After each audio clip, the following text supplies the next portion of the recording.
Howdy, all you delicious people. I'm here today to review 30 Days of Night. I honestly enjoy this film because we have vampires in this movie that are really either really aggressive or like we have it to where we have vampires that are not going to romance you, they're not going to try to make friends with you, and then you're going to realize, oh no, this was a monster. Oh no. Oh, you might as well eat me now because I'm right here. Oh, no. They're not going to try and like they're just there to just slice and dice, if you know what I mean. Like these vampires don't play around. And that's the thing that I like about this story. We end up having these vampires coming up with strategy to make the humans just go like, well, why are people doing what they're doing? This doesn't make sense. Why is somebody vandalizing this piece of equipment? Why is this gone down? Why is this happening? So on and so forth.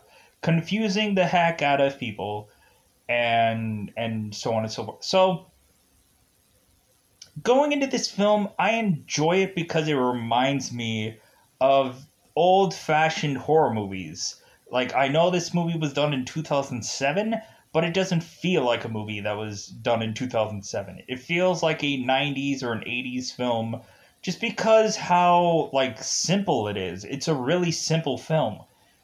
The backstory that is delivered with these people that we kind of get in the very beginning here does not matter. Like we have to have some kind of story to lead us up to the big vampire event, and I just honestly and truly just don't care. It's not a good enough story for me to just go like, oh no, well, is the broken up couple gonna get back together at the end of this? Is it gonna happen? I could care less. Uh, we also have it to where like the ways of which that the vampires come to town, so to speak, just seems kind of just odd to me. Like I wish that they would have kind of quite easily set this whole up to where you can see the easy transition of these vampires coming to Alaska or Antarctica or wherever this is. Uh, I don't remember where the setting was. I just know that it was a place that snows a lot. Going into here, I was I I wasn't sold with the beginning of this movie, but the longer that we go into this film, I'm like, you know what? Like this movie just like it wins me over. It wins me over. It's not exactly the uh, it's not exactly the hands down like success story that I'm sure everybody would like because they want a feel good monster movie where everyone wins in the end, uh, or quite possibly everyone dies and then you're completely fine with that. To me, I was also thinking, I'm like, man, how exactly would they be able to do sequels after this? Like to me, I'm just like, man, there's not a lot of people in this town, and then you're gonna have sequels with this movie. I'll probably have to see how the sequels roll out because more than likely, I'm sure they're probably gonna have to just like every sequel is probably going to have to be like a reboot or like, hey, 10,000 years later, we end up having these people come back and there's going to be some old woman that's like, oh no, the vampires have come back again. Oh, I'm assuming that's what's going to happen in the sequels because that's what always happens in a sequel movie. But anyways, so I thought that this movie was fun. I think the performances of the actors were solid. We have like good quality actors that are put in, I think, the right roles, and we also have uh,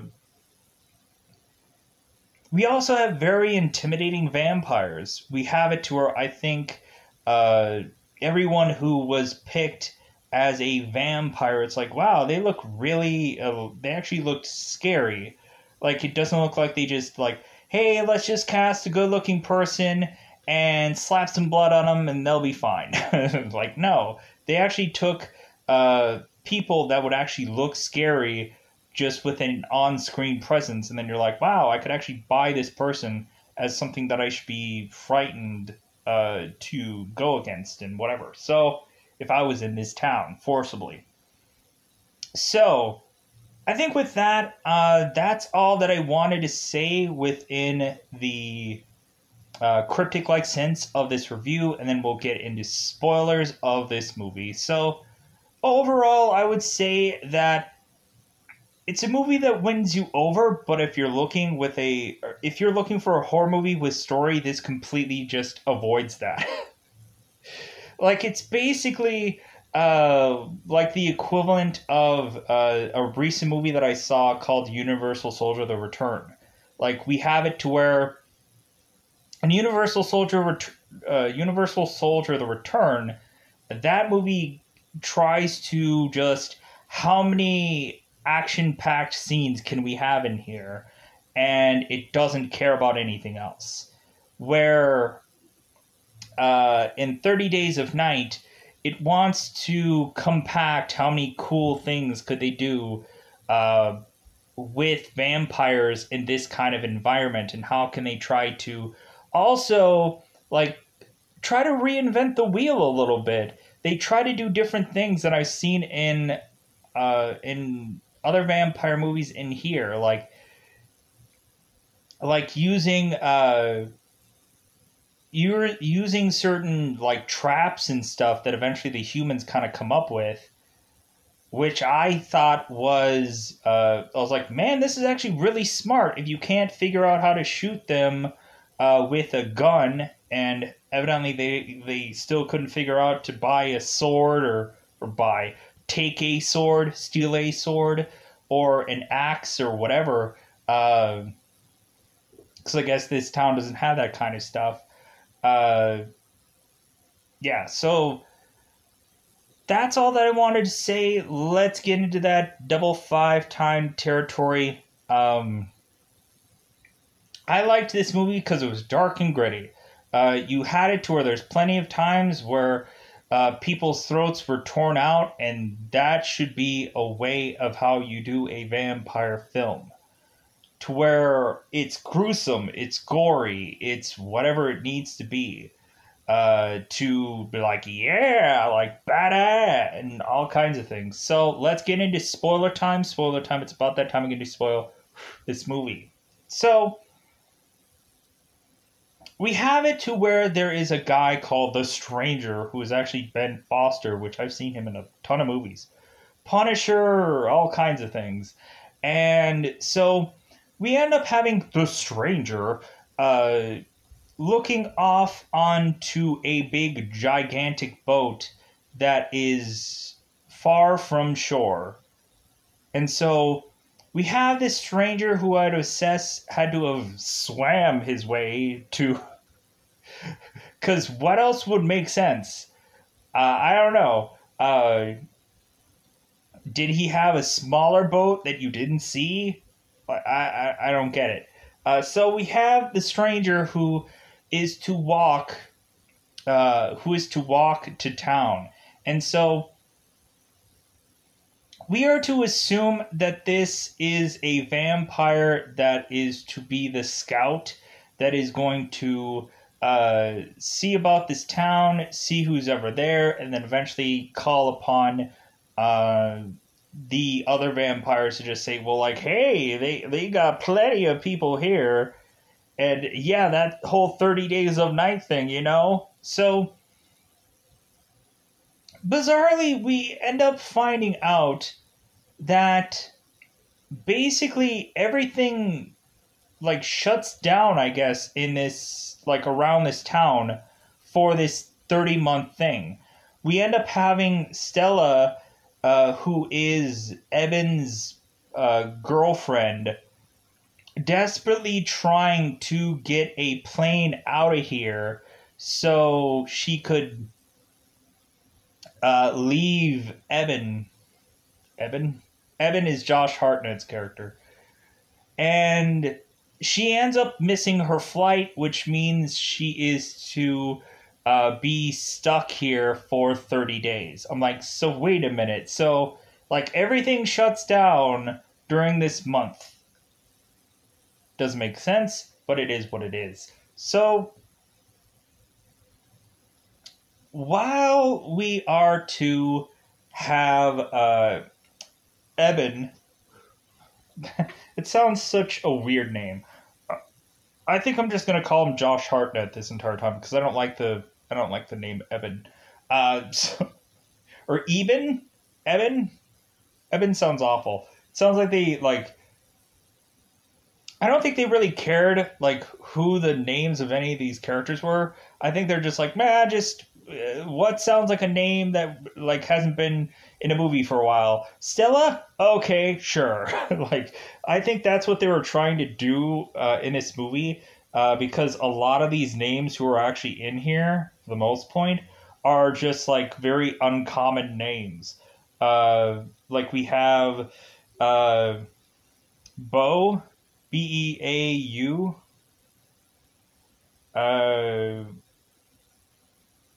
Anyways, moving on. So we end up finding out that Eben, growing into that name, even though I want to say Josh Hartnett, Eben goes on to be a part of the police force that is here. Like, I think he's the sheriff. Him and Billy are like sheriff and deputy and stuff like so. I'm assuming like Evan's the sheriff, but I'm like, he doesn't look like he looks younger than Billy does. So why is he the sheriff? But it's whatever. So Evan is starting to get these calls that people are vandalizing things. We find out that somebody had gutted some dogs, and so Evan is checking on that. Or they had gutted like some kind of animals or something like that, and so Evan is checking that out. We eventually find out that Evan is going off to check the guy who owns a helicopter for this town, and it seems like the helicopter has been vandalized and been torn apart as well. And so Evan is like, you know what, maybe I should go and like call the nearest town and see if they're having problems like this. Like, this seems really, really weird. Like, this town doesn't have problems like this that often, and it's so peculiar. So we end up having this stranger going to this establishment, and we end up having a tour at first. Like, this stranger, like, I couldn't really understand what he was saying at first, because I'm like, man, his English is just like, I'm like, what is he saying? Like, what? All right, okay, whatever you said there. So we have Evan Foster, or Ben Foster, as a stranger, and he's going to this person and asking for raw meat. And we end up having this this waitress or this woman or whatever saying that, like, well, you only are going to be able to get meat two ways, either frozen or burnt. Which one do you want? And so we end up having the stranger just kind of like causing a ruckus, and luckily Evan is in this is here, and so we end up having forcibly Evan going and arresting this stranger and bringing him uh, to a jail cell, and we eventually have it to where when uh, Josh Hartnett is going and thinking like, well, maybe we should go and call another town to see if there's like a lot of problems like this going on. Like we rarely don't have a lot of problems like this, like we're consistently getting calls for something, and so we also have it to where um, Eben goes to get called by Stella. Because Stella ends up trying to leave town, but she ends up in a car accident. So Stella ends up calling Eben to say, hey, you know what? I was in a car accident, so could you give me a ride out of town? And so Eben is like, heck no. Like, if anything, like, we're broken up, and, like, I'm not going to do anything for her. Like Stella is like, well, hey, like maybe on like our way there, maybe we can talk things out. And it's like, I'm sorry, like she is just using that as an excuse to just be like, well, I need the ride, and so maybe we could just talk things. No. What is going to change in this talk? Really. But we have it to where Eben calls for Billy and says, hey, Billy, can you give Stella a ride? She's right around this area, so go and pick her up. So we have it to where Eben tells Stella, it's like, well, hey, like, I'm going to send Billy. Like, I'm really, really busy, which is a lie. He just didn't want to do it. So we have Billy going and getting Stella, and we end up having it to where Billy is saying like, well, I wanted to take my time to get to you because like I was just trying to figure out a way to stall you leaving. Because reasonably, I want you to work things out with Eben. Like, I don't understand why. Like, you two are just so different right now that you guys just can't work things out.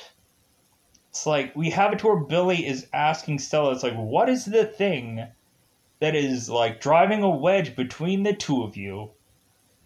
And we have it to where Stella is like, well, there's a lot of stuff that is driving a wedge between the two of us, and I just don't want to take that kind of time to mention it all right now. So we have it to where Billy is trying to get Stella to the place for her to be able to get out of here, and she ends up missing her plane or missing her way out, and so she is just stuck here for another month. She's like, well, hey, like I had things to take care of, I had plants to water, I had all kinds of things, and so now I'm gonna miss out on all that. Like, dude, you could have had a phone call and things could have been cleared up. Whatever. But anyways, so it would be kind of interesting to see if Stella, if she makes it out at the end of this movie, whether or not she is going to take that plane or not. That'd be interesting. But anyways, moving on. So back at the sheriff's office, we have it to where Hartnett is talking to this stranger, and he is to tell us that, hey, like things are coming, for you guys, like get ready. Like they're coming for you. And we have it to where Josh Hartnett is like, what are you talking about? And like the stranger just won't say anything. He just won't tell them the truth. That it's like, well, like even if he did tell them, they won't believe him. Like at some point we have the head vampire that was saying at some point in this movie, because you can barely understand what the heck he's actually saying for the most point, because there's a lot of stuff that he says that is like, what? Like the subtitles and the translation is like so weird. But we end up having the head vampire mentioning at some point that vampires were just nightmares to people, that they weren't actually a true thing. But now they are going to be true to this town, to this city, to wherever that they are at. So they shut off the power, and now we are starting to realize that sooner rather than later, night is going to happen, and then there's going to be 30 days of night. So we have nightfall, and the vampires are to come into town. They are to, of course, kill the. They end up like killing, I think, a radio station guy and like some old guy that I think was on like that has like power or radio station or whatever. They end up killing that guy right away. So they go into town, and a lot of people, of course, have to do that troubleshooting like thing where they're just like, oh, well, I can just shoot this monster and it'll go away. Not so much. So we have it to where the head vampire is telling all of his other vampires, is like, well, hey, like, don't turn any of them. Just lob their heads off and like just kill all of them. Like, don't try to turn anybody, because that's just another food or another mouth to feed, so on and so forth. So we end up having it to where people are thinking that they're going to be able to just go out and about in their town. And we have one moment where, like, there's a woman that is just getting, like, pulled from underneath her home, like, consistently. And we have her husband, like, chasing after her. And that eventually leads to not only her death, but then eventually it leads to him being turned into a vampire and him just hiding under a home this entire time. So we end up having it to where eventually we have it to where both Hartnett and Stella are thinking, well, you know what I'm going to do? Like, I'm going to go and drive off, and we're going to be able to make it somewhere. We're going to be able to make it to the next town, and we're going to be able to talk to somebody. We're going to be able to get somewhere where we can be able to talk to somebody. And so we end up having Eben and Stella getting in their sheriff's car and then driving off, to eventually realizing that they can't drive off because there's a litany of vampires that are all behind them that are taking the car and basically tipping the entire car over to have it go upside down. And both Hartnett and both Stella end up being grabbed and then just kind of chucked off to the side, to where eventually Hartnett and Stella end up like scrambling out to be able to make it out of here, because we have it to a reasonably like Hartnett is like shooting vampires in the head, and the heads are just going like ploo, just going clean off, and so that ends up killing some vampires and so on and so forth. So we end up realizing that Hartnett eventually goes to get a axe, because he realizes, like, well, man, this axe is really going to do something. Like, shooting these vampires doesn't do the trick, but like using this axe to just chop away at these things eventually will work. So eventually we have a separation of sorts. We eventually have a uh, we eventually have it to where all the people in the town end up just kind of trying to hide away in certain homes, and we end up having eventually these vampires just going from home to home to home to try to figure out if they can find anybody. We eventually have it to where Hartnett like takes all the people in the town and takes him into one home that has a attic, and so uh, they end up dropping the attic down and having all the people just kind of hide into this attic to where they're just like, well, eventually we're gonna run out of food, and eventually we're gonna get thirsty, and so eventually we're going to have to uh, eventually we're going to have to make a run for it eventually. And when we have it to where there's a real like true like blizzard going on within this area, we have it to where the humans are just like, dude, we got to make a run for it. We're gonna go into town and try to get all the stuff that we can possibly get.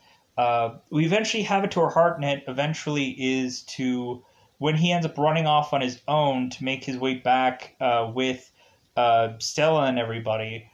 He ended up finding his neighbor, or he ended up finding one of the guys in town, and he wanted to go and try to help him, but then he realized that he's a vampire, and he's like, oh crap.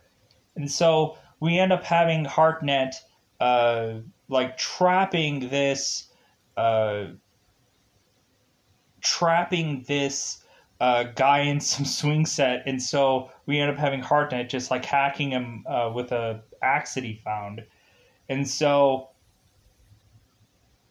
we have Hartnett coming back to this home that Stella and Bo are at, and he ends up like severely hyperventilating because he is a asthmatic. He needs an inhaler, and he lost it somewhere. So when they go out for supplies, we have it to where Josh goes and gets his inhaler. And so while they are off going and getting supplies, they end up finding a little girl vampire that is just eating away at some person. And so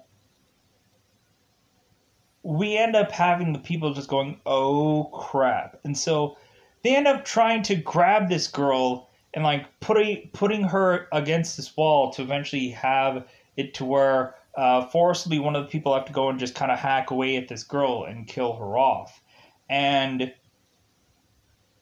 they were kind of really baffled and confused because they're like, does anybody remember this girl? Like, is it just one of them, or like what's going on? So because like it seems like they don't know who are people in their town, uh, or if they just had come off the boat, let's just say. So we eventually have it to where the people all go for their supplies and all head back into their home to just kind of hide away. They kind of realize that the vampires aren't coming for them in this house very quickly, and so we seem to have it to where there's kind of some biting for some time. Eventually, we realize that there seems to be one of the townsmen that seem to have this addict open for everybody, and we end up finding out this guy is going to turn into a vampire. And so he's letting everybody know. It's like, hey guys, like I'm going to turn sometime soon. And we have it to where he has a story about his family had died off, and he wants to go and greet them, because he's like, dude, I don't want to live forever.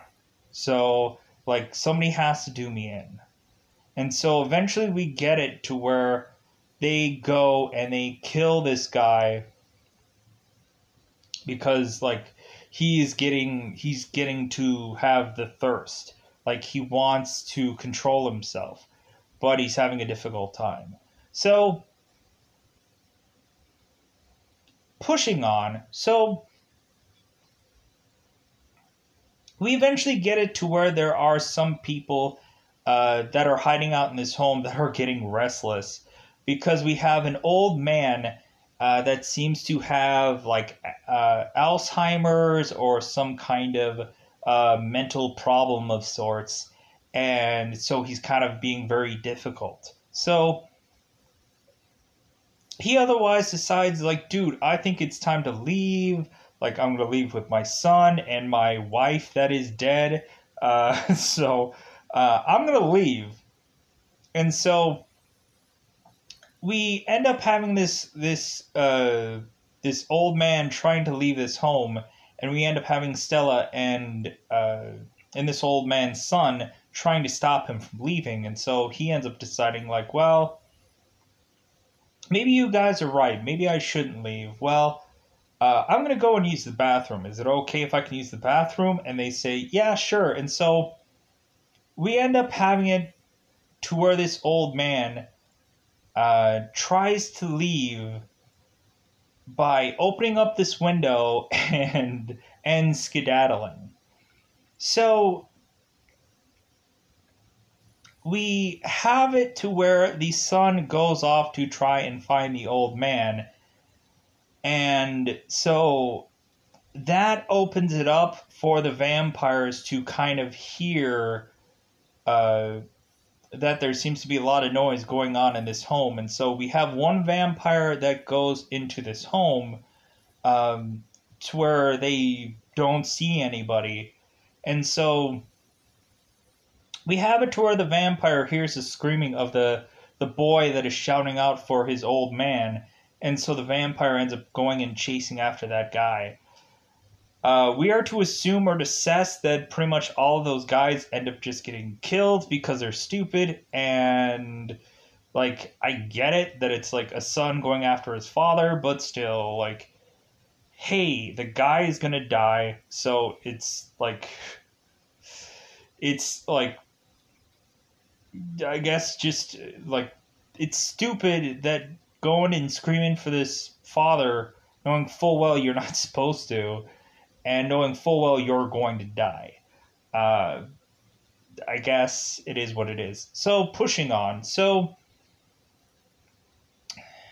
we eventually get it to where these people are trying to figure out some kind of strategy that they can use to their benefit, because there's only so long that they're going to be able to hide out into here, and they're going to have to make a stand eventually. And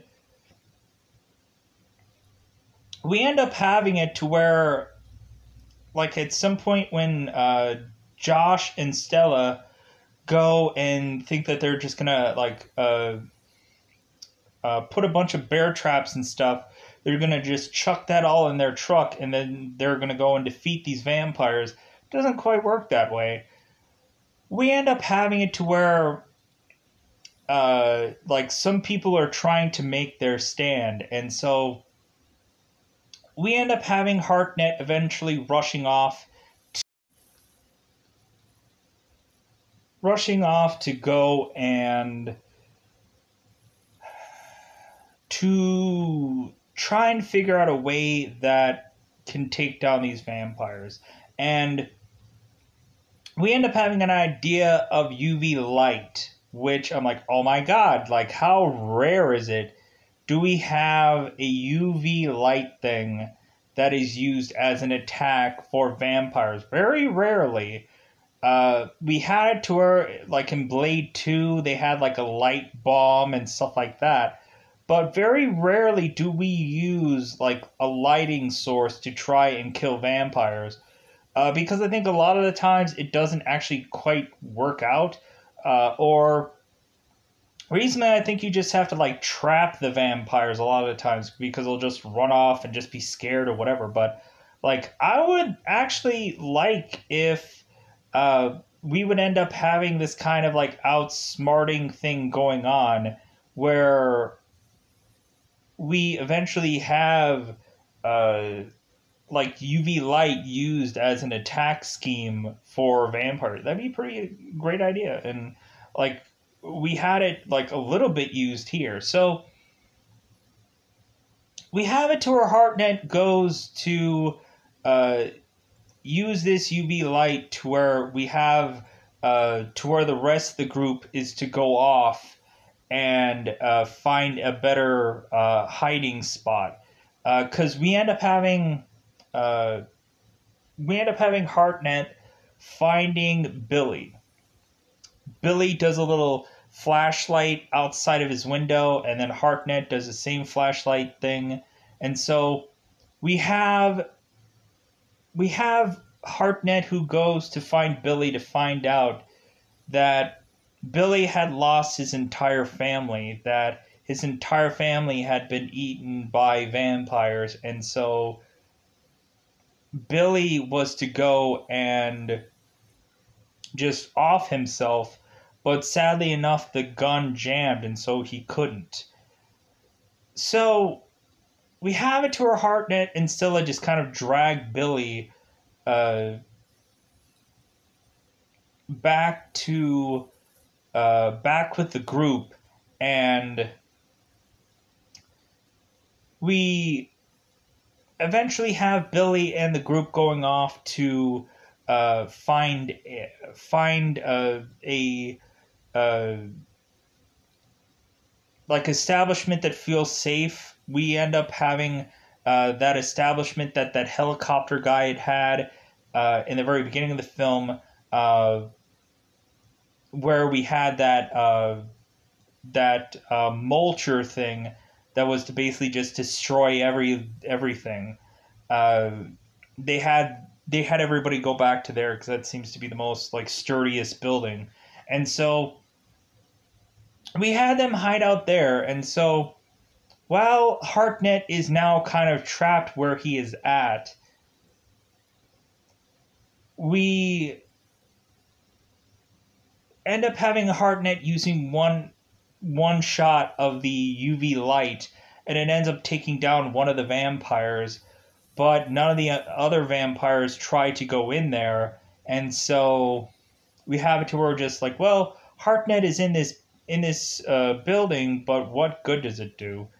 So we have it to where Bo, who is a guy that had gotten uh, a ticket or a citation from Hartnett at the beginning of this movie because Hartnett is giving this guy a hard time to tell him that he is actually a part of this town and that what he does actually does matter. There are rules, there are regulations for every bit of life. Like, this guy went to this town to think that he could escape everything and to think that there is no rules, no laws, no whatever, because this guy is just like in the middle of nowhere where nothing really happens, and so he can just do whatever and get away with anything.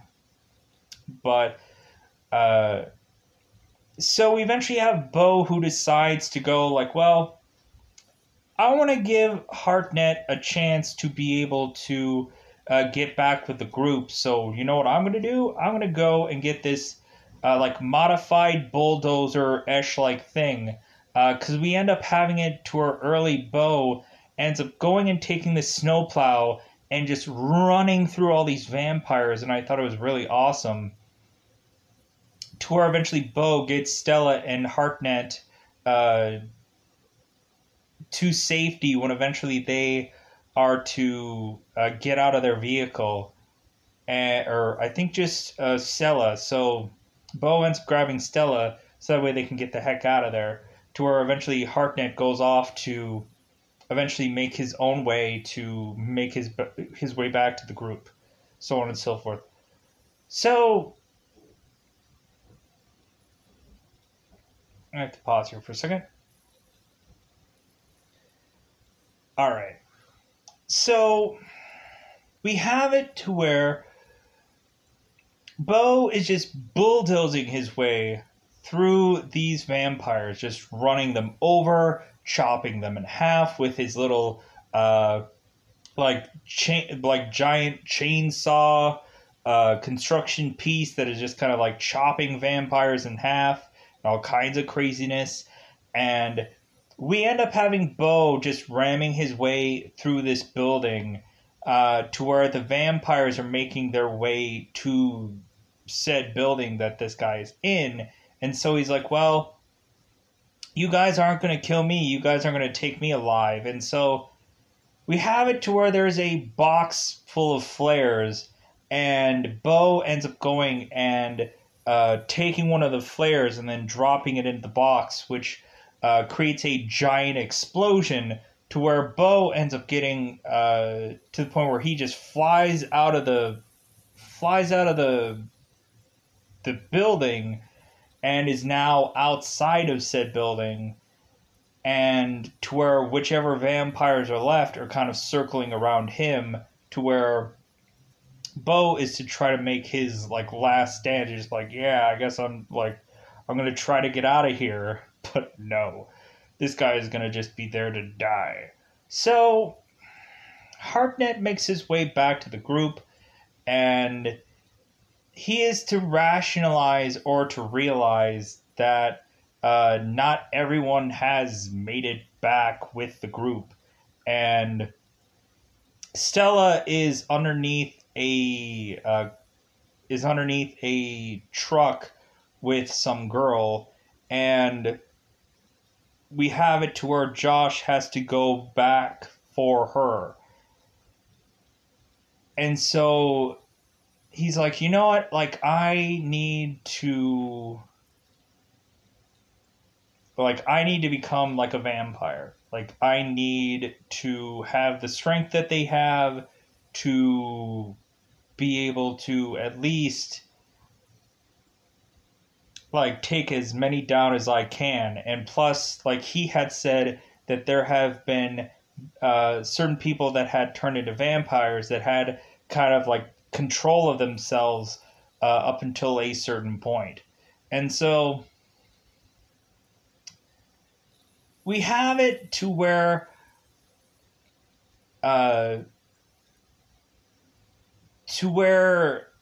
vampires start to invade the environment of which these people are staying. Eventually, a vampire ends up going and attacking Billy, and then we end up forcibly having a vampire being fed into that grinder thing, that wood, that destroyer of things,